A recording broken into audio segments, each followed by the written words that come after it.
다 같이 찬송가 428장을 찬송하겠습니다.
사도신경으로 신앙 고백하겠습니다.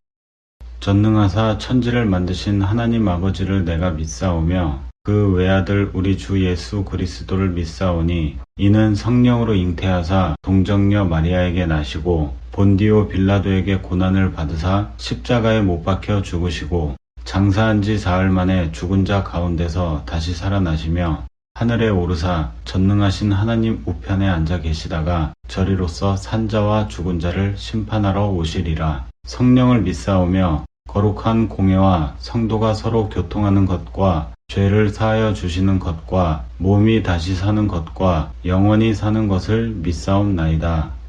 아멘. 다 같이 성시교독 하겠습니다. 여호와께 감사하고 그의 이름을 불러 아뢰며 그가 하는 일을 만민 중에 알게 할지어다. 그에게 노래하며 그를 찬양하며 그의 모든 기이한 일들을 말할지어다. 그의 거룩한 이름을 자랑하라. 여호와를 구하는 자들은 마음이 즐거울지로다. 여호와와 그의 능력을 구할지어다. 그의 얼굴을 항상 구할지어다. 그의 종 아브라함의 후손, 곧 택하신 야곱의 자손, 너희는 그가 행하신 기적과 그의 이적과 그의 입의 판단을 기억할지어다. 그는 여호와 우리 하나님이시라. 그의 판단이 온 땅에 있도다. 그는 그의 언약 곧 천대에 걸쳐 명령하신 말씀을 영원히 기억하셨으니 이것은 아브라함과 맺은 언약이고 이삭에게 하신 맹세이며 야곱에게 세우신 율례 곧 이스라엘에게 하신 영원한 언약이라. 이르시기를 내가 가나안 땅을 내게 주어 너희에게 할당된 소유가 되게 하리라 하셨도다. 아멘.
눈을 들어 산을 보니 도움 어디서 오나 천지 지은 주 하나님 나를 도와주시네. 나의 발이 실족 않게 주가 깨어 지키며 택한 백성 항상 지켜 길이 보호하시네.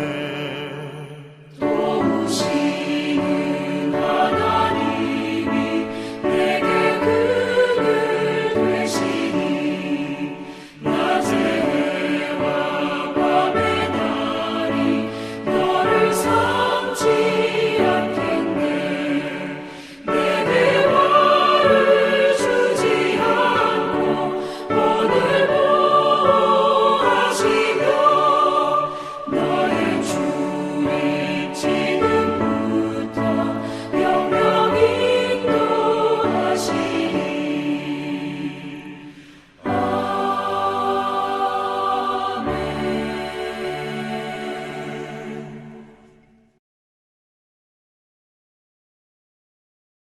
하나님의 말씀은 욥기 42장 1절부터 6절까지입니다. 욥이 여호와께 대답하여 이르되 주께서는 못하실 일이 없사오며 무슨 계획이든지 못 이루실 것이 없는 줄 아오니 무지한 말로 이치를 가리는 자가 누구니이까? 나는 깨달지도 못한 이 일을 말하였고 스스로 알 수도 없고 헤아리기도 어려운 일을 말하였나이다. 내가 말하겠사오니 주는 들으시고 내가 주께 묻겠사오니 주여 내게 알게 하옵소서. 내가 주께 대하여 귀로 듣기만 하였사오나 이제는 눈으로 주를 배움나이다.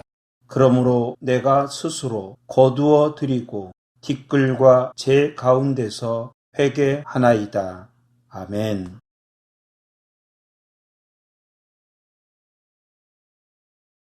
사랑하는 성도님들, 오늘도 영상으로 이렇게 만나 뵙게 되었습니다. 늘 평강이 함께 하시기를 소망합니다. 오늘은 성도님들의 한 가지 미션을 좀 드리고 싶습니다.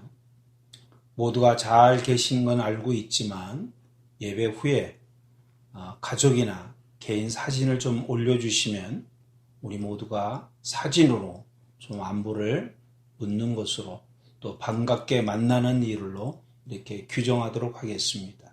그러니까 좀 예외 없이 사진을 찍으시고 카톡에 올려주시면 고맙겠습니다.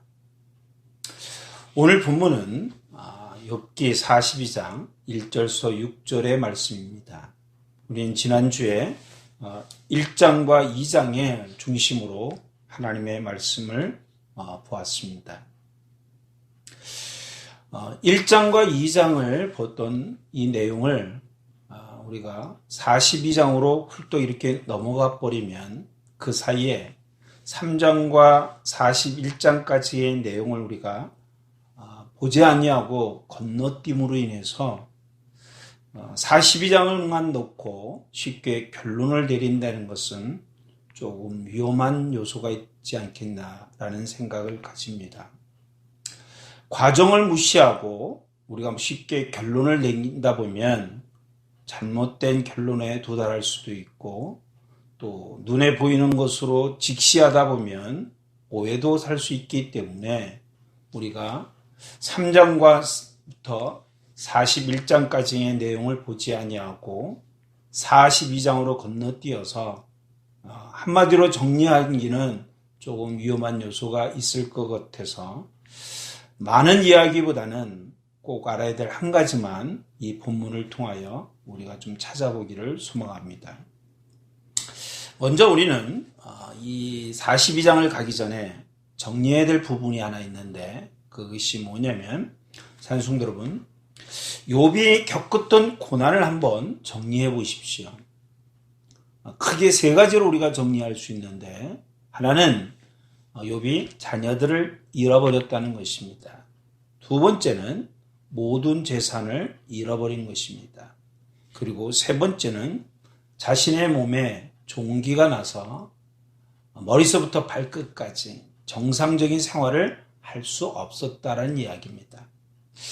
이런 이야기는 1장과 2장에서 다 끝납니다. 그러면 여러분 3장부터 41장에 이르는 욥의 고난은 고난에 받은 내용이 없습니다.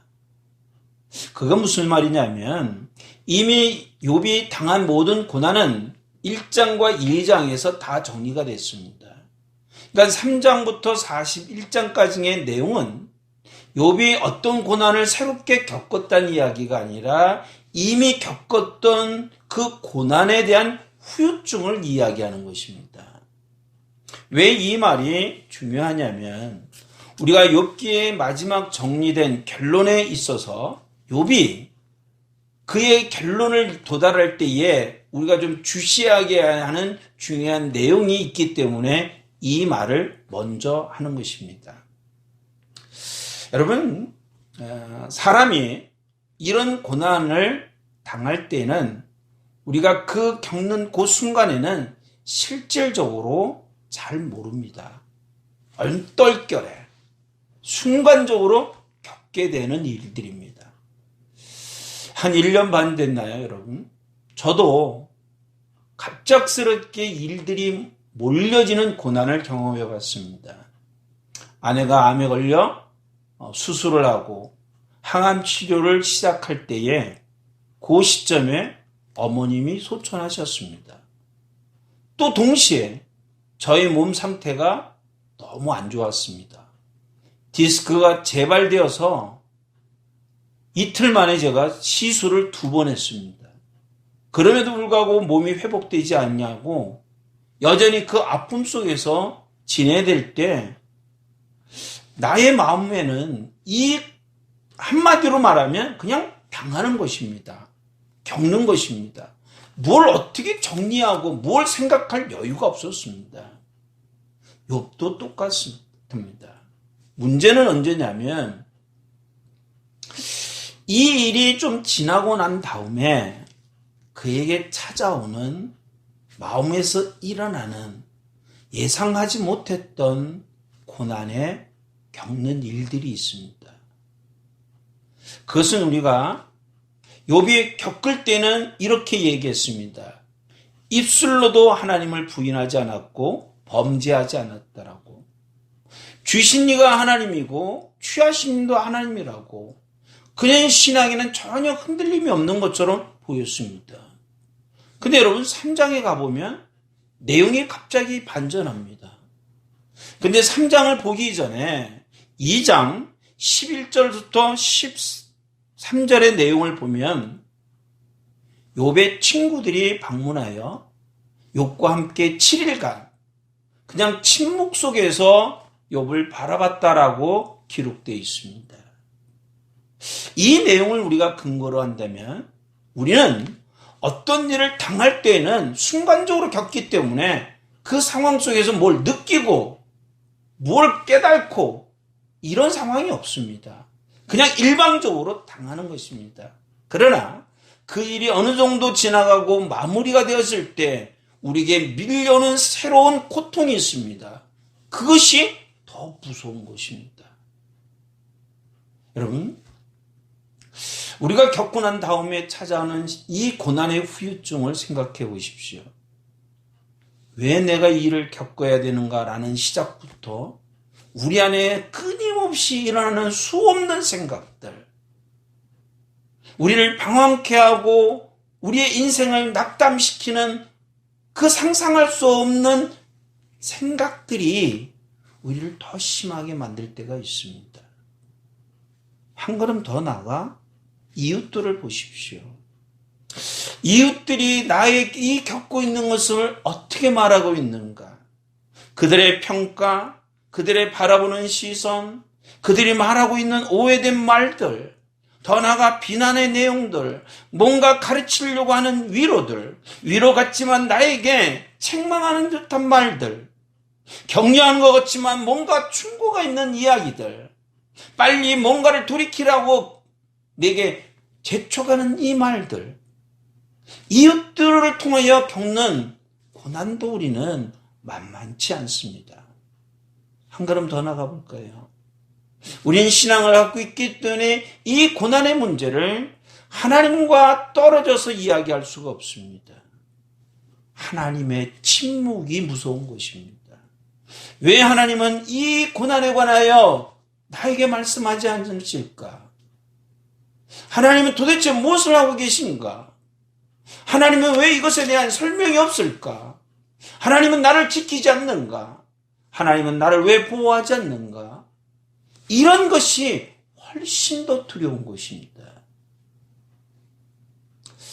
어떤 영화에 이런 대사가 있습니다. 사람이 강에 떨어져서 죽는 것이 아니고 물에서 나오지 않아 죽는다라는 말이 있습니다. 맞죠? 떨어질 때는 그 순간에 내가 알지 못해요. 어떻게 행동을 취하지 못해 그냥 겪어야 됩니다. 그 몸으로 때울 수밖에 없습니다. 몸으로 만나야 될 수밖에 없습니다. 하지만 물속에 빠져드는 순간부터 밀려오는 수없는 생각들이 훨씬 우리를 고통스럽게 하는 것입니다. 그렇기 때문에 우리는 욥기 42장의 결론을 내렸다라고 말할 때 그 결론은 어떤 눈에 보이는 상황이, 환경이 다시 회복되고 변화됐다는 이야기를 하는 것이 아니라 근본적인 치유의 그 근원이 우리의 마음에 있다는 것을 뭐한다? 주목할 필요가 있다는 이야기를 하고 싶은 것입니다. 그것을 우리는 이렇게도 말합니다. 트라우마라고. 트라우마가 있을 수 있습니다. 그것이 고난의 후유증이라고 말할 수도 있습니다. 그리고 마음속에 일어나는 수없는, 상상할 수 없는 그 생각의 다양함 때문에 우리는 훨씬 깊은 고뇌에 빠진다는 것입니다. 우리는 거기서부터 치유가 시작되어야 됩니다. 그래서 우리는 그 마음속에서 오늘 이 42장을 좀 보실 수 있기를 소망합니다. 42장 1절부터 6절까지의 말씀을 보면 우리가 특별히 5절에 욥의 결론이라 이렇게 말을 하죠. 근데 여러분 5절을 보시면 내가 주께 대하여 귀로 듣기만 하였사오나 이제는 눈으로 주를 배운 듯합니다 라고 표현한 이 말은 우리가 욥이 바뀌었네, 뭐가 변화가 일어났네 이렇게 말하기도 합니다. 그러나 여러분 엄밀히 말하면 이런 변화는 1장과 2장에서 보였던 욥의 모습을 보면 변화가 없습니다. 욥은 이미 하나님을 향하여 흔들림이 없다는 이야기를 1장과 2장에서 했습니다. 그의 모습이 42장에도 그대로 드러나는 것입니다. 그러니까 엄밀히 말하면 1, 2장에 보였던 욥이 42장에도 그대로 보이고 있네라고 착각할 만큼 그의 모습은 동일하다 이렇게 말할 수 있는데 왜 우리가 42장에서 욥이 변화됐다, 욥이 바뀌었다란 말이 가능한 것은 3장부터 41장의 내용을 어렴풋이 우리가 알고 있기 때문에 욥이 어떤 행동을 보였고 어떤 모습을 보였다는 걸 알고 있기 때문에 욥이 바뀌었네라고 이야기하는 것입니다. 그러면 여러분 우리가 이 시간상으로 다 볼 수는 없지만 3장에서부터 시작된 41장까지의 내용들을 어렴풋이라도 우리가 뭔가를 보았기 때문에 변화됐다는 이야기를 하는 거 아니겠습니까? 여러분 3장부터 시작된 욥의 모습은 41장에 이르기까지 어떤 모습이었습니까? 그것은 1장과 2장에서 보였던 욥의 모습이 아니었다는 것은 분명히 인지하고 있는 상황입니다. 그러면 여러분 왜 욥이 그렇게 하나님을 향하여 담대하고 확고했던 것들이 다 주저앉고 하나님을 향하여 가지고 있는 새로운 불신의 모습을 우리에게 보일까요? 거기에 대한 원인은 성경이 오늘 이렇게 말을 하고 있습니다. 42장 1절부터 여러분 4절까지의 내용을 보시면 5절에 도달하는 그 자리까지 갈 수 있었던 중요한 이유는 1절부터 4절의 내용이 있었기 때문에 5절이 가능한 것입니다. 그 말은 무슨 말이냐면 여러분 이 내용을 자세히 살펴보십시오. 2절에 보면 욥이 이런 말을 합니다. 주께서 못하실 일이 없사오며 무슨 계획이든지 못 이루실 것이 없다라고 하나님의 전능하심을 고백하는 거죠. 더 나아가 3절에 무지한 말로 이치를 가리는 자가 누구이며 나는 깨달지도 못한 일을 말하였고 스스로 알 수도 없는 꼭 헤아리기도 어려운 일을 말하였다라고 말합니다. 자신의 무지함과 자신의 어리석음과 자신의 부족함을 고하고 있는 것입니다. 사실 여러분 이 정도는 우리도 합니다. 우리 스스로가 겸손하게 말을 하지 않나요? 우리는 우리의 무지함을 인정합니다. 우리가 다 알지 못하고 있다는 것도 인식하고 있고 그렇게 고백도 합니다. 더 나아가 우리는 어쩌면 욥보다 훨씬 더 하나님을 인정하고 있는지 모릅니다. 하나님의 전능하신, 하나님의 전지하신, 더 나아가 무소부지하신 하나님까지 우리도 고백합니다. 근데 중요한 것은 욥과 우리의 차이는, 욥은 이럼에도 불구하고 그는 5절에 내가 죽게 대하여 귀로 듣기만 했던 그 신앙이 이제는 눈으로 보는 듯한 그 신앙으로 우리에게 보여지고 있는데 우리는 그 말을 못하고 있다는 사실이죠. 이 차이입니다. 그러면 여러분, 욥이 우리와 유사하게 말하고 있는 그 말과 우리가 하나님을 인정하는 그 말이 욥과는 동일하게 나타나고 있는데 왜 우리는 욥처럼 죽게 되어 귀로 듣던 우리의 신앙이 눈으로 본 듯한 이 말이 왜 안 나오냐는 거죠. 그 사실이 우리에게 밝혀지지 않기 때문에 우리는 욥의 이 고백을 쉽게 받아들일 수가 없는 것입니다. 이 말씀을 준비하면서 여러분, 제가 발견한 것이 하나 있는데, 여러분 4절을 좀 보십시오. 제가 한번 읽어보겠습니다. 내가 말하겠사오니 주는 들으시고 내가 주께 묻겠사오니 주여 내게 알게 하옵소서. 분명히 말한 사람은 욥입니다.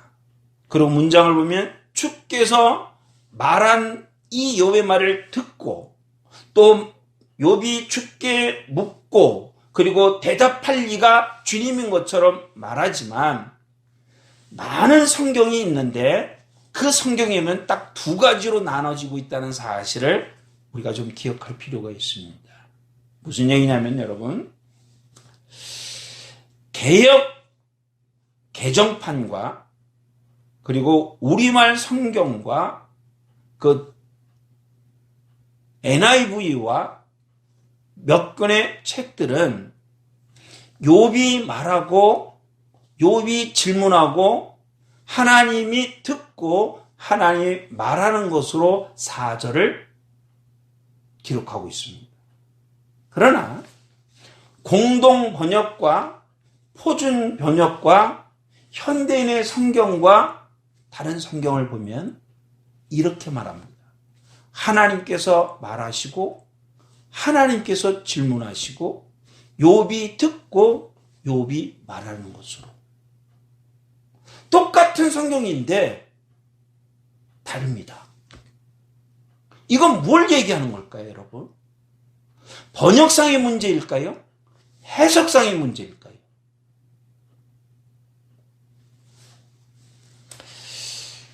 이 문장은 여러분 분명히 말한 이는 욥입니다.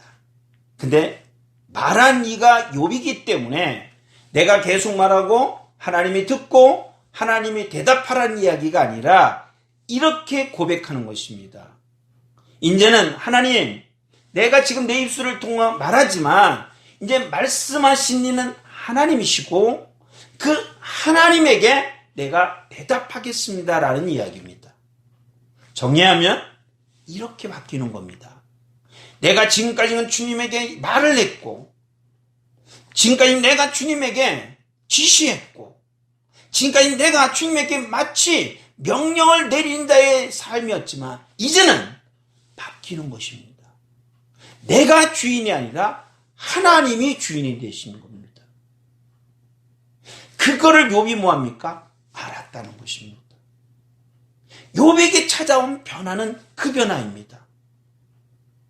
만약에 그 변화가 일어나지 않는 이상은 우리는 욥처럼 귀로 듣고 눈으로 본 듯한 신앙의 자리를 못 갑니다.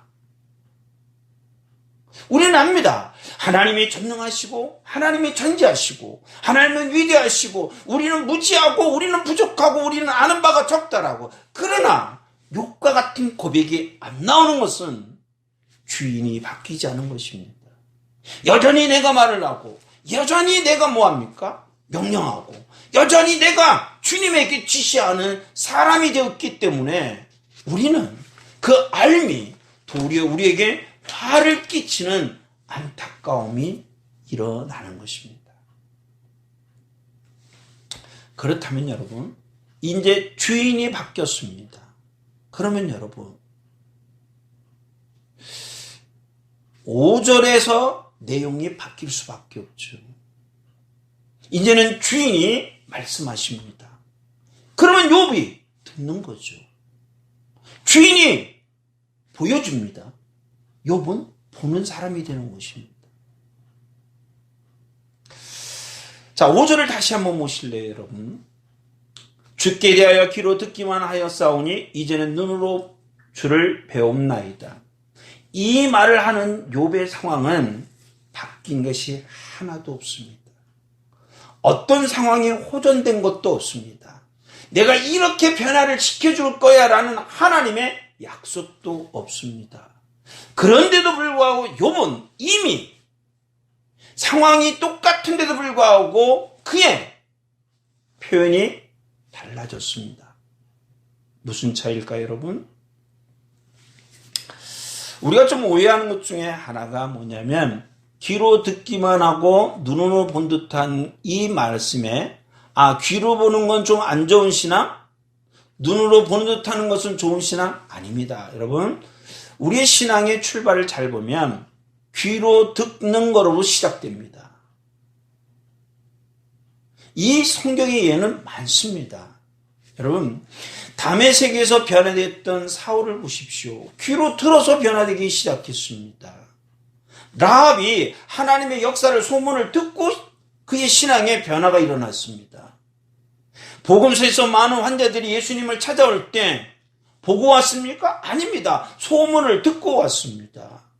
그렇기 때문에 듣는 신앙이 잘못된 신앙이 아닙니다. 우리의 신앙의 베이직한 모습은 듣는 것으로 뭐합니까?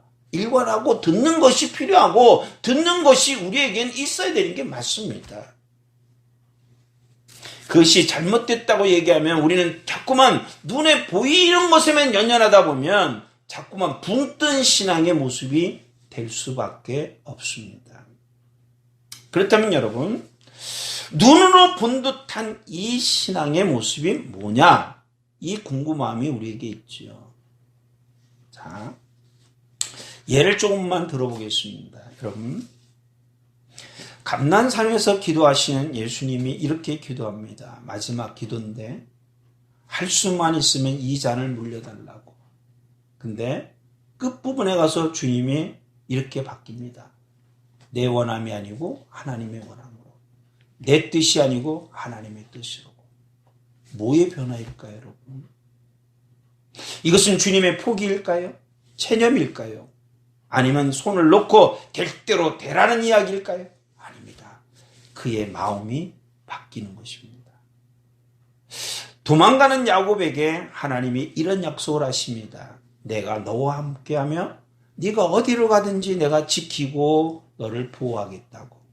도망가는 자에게 여러분 그런 약속이 무슨 의미가 있겠습니까?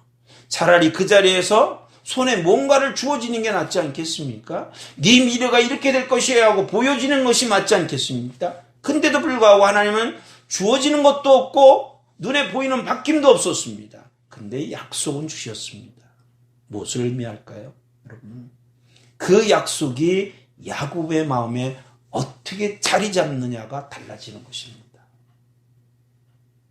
보인다는 건 여러분, 눈에 보이기 이전에 우리의 마음에 뭐합니까? 변화가 일어나야 됩니다. 마음의 바뀜이 일어나지 않는 이상 보여줘도 보아도 제대로 볼 수가 없는 것입니다. 이 눈에 주를 눈으로 뱀듯한 이 뱀는단 본다는 이 말은 가장 많이 쓰인 곳이 어디냐면 여러분 창세기 1장입니다. 하나님이 천지를 창조하실 때 보시기에 할 때 그 말과 똑같습니다.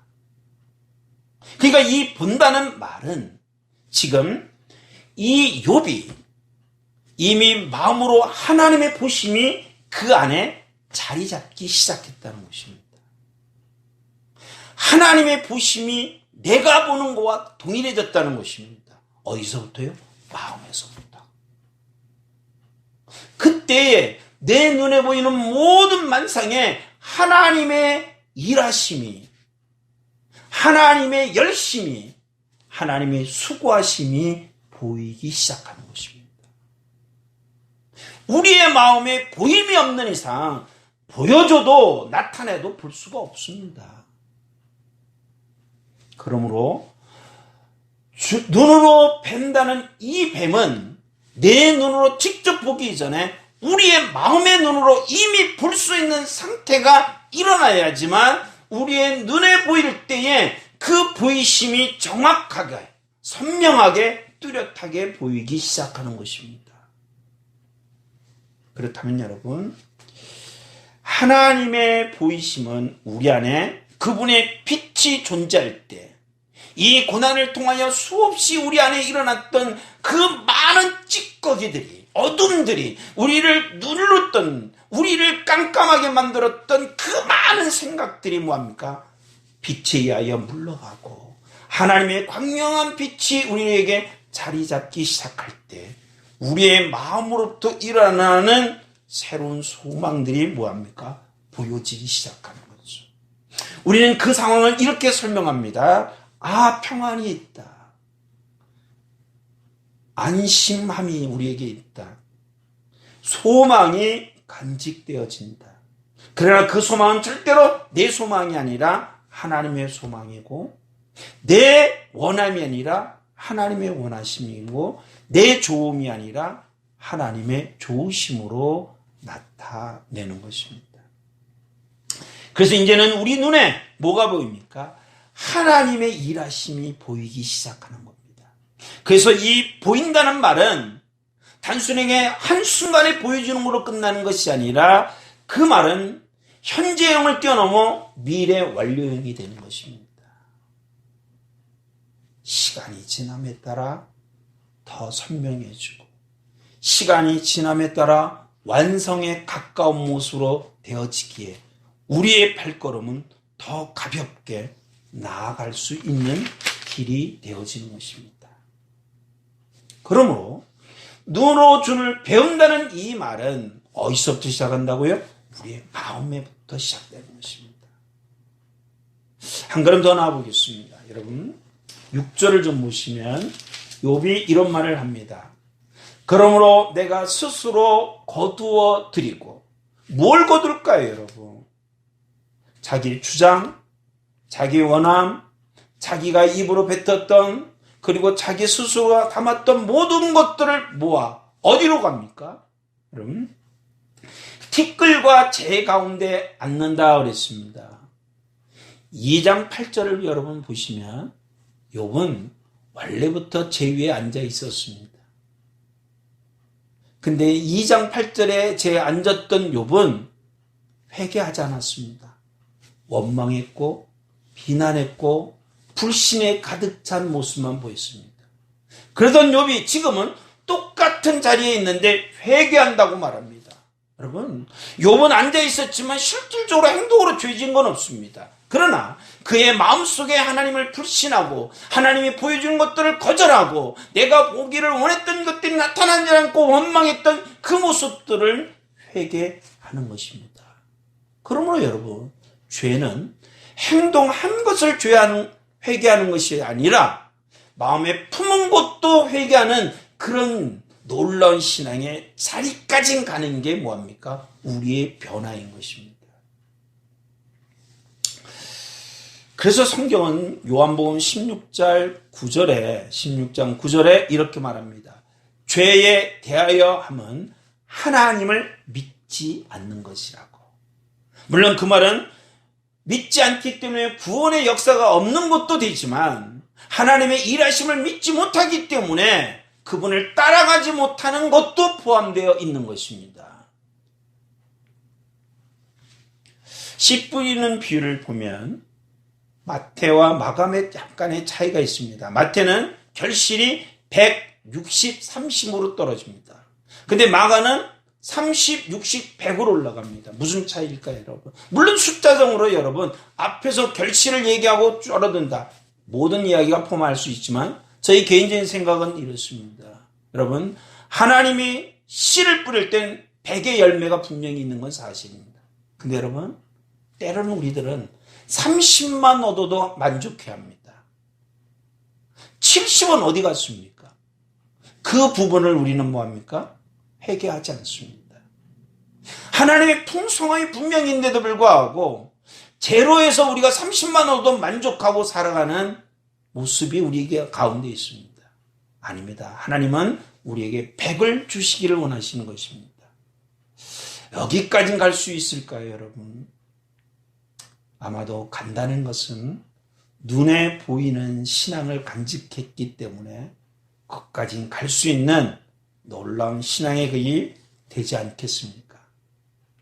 말씀을 마치겠습니다. 사랑하는 여러분, 귀는 듣는 거로 역사하셔야 됩니다. 눈은 보는 것으로 역사하셔야 됩니다. 우리에게 주신 모든 지체는 하나님의 모든 것들을 받아들일 수 있는 하나님의 선물인 줄 믿습니다. 이 모든 것들이 활용되어서 하나님의 풍성한 은혜가 이 어렵고 힘든 가운데 우리를 채우신 은총이 되기를 주의 이름으로 축원을 드립니다. 기도하겠습니다. 자비하신 하나님 감사합니다. 우리가 고난을 겪을 때는 정말 정신없이 당합니다. 상황을 판단할 수도 없습니다. 어떻게 해야 될지도 모릅니다. 그러나 이 모든 것들이 좀 잠잠해질 때 그 뒤에 밀려오는 고통은 내가 몸으로 겪은 것보다 훨씬 세다는 것을 깨닫습니다. 주님, 하나님의 은혜가 우리의 마음에서부터 풍성해지기를 소망합니다. 우리의 마음에 하나님의 보심이 있기를 소망합니다. 우리의 마음이 하나님의 보심을 주목할 수 있기를 바랍니다. 그래서 이제는 우리의 눈으로 하나님의 일하심을 보며 나아가는 우리가 될 수 있도록 축복하여 주옵소서. 점점점 어려워지고 있는 이 상황들을 하나님 우리의 안목으로만 보지 않도록 도와주시고 이 안에서 분명히 하나님의 일하심이 있는 줄 믿사오니 그것을 주목하는 우리 되게 하시고 그것을 바라보며 품으며 하나님의 역사를 따라가는 귀한 성도들 되게 하여 주시옵소서. 그래서 귀는 귀로서 눈은 눈으로서 입술은 입술로서 마음은 마음으로서 역할을 감당하여 하나님의 온전함을 이룰 수 있는 귀한 성도들이 될 수 있도록 축복하여 주시옵소서. 이제는 우리 주 예수 그리스도의 은혜와 아버지 하나님의 크신 사랑하심과 성령의 충만한 은혜가 모든 심령 위에 영원토록 함께 하시기를 간절히 축원드리옵나이다. 아멘.